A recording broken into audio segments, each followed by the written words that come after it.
Welcome. If you're trying to enable microphone permissions on the Facebook app using your PC, and you've noticed the interface looks a bit different after a recent update, you're in the right place. In this quick and easy guide, we'll walk you through each step so you can get your microphone working without any confusion. Let's get started. First, open the Facebook app on your PC. Make sure you're logged in and on the home screen so we can access the proper settings. Next, look at the top of the Facebook window. You'll see 3 dots. Click on them. This will open a small drop-down menu with more options that let you access app-specific settings.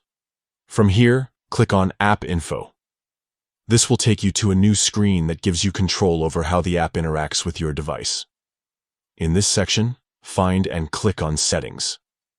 Once you're inside the Settings menu, look for the Permissions tab.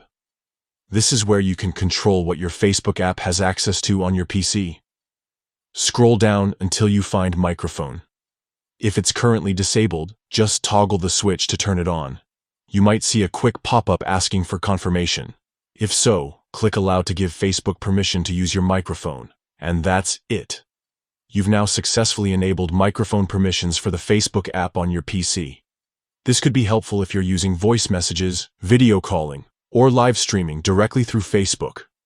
Always remember, you're in control of your device's privacy settings, so if you ever want to disable microphone access again, just follow these same steps and toggle the switch off. Thanks for watching. If this helped you out, don't forget to like the video and subscribe for more quick tech tutorials just like this one. See you in the next one.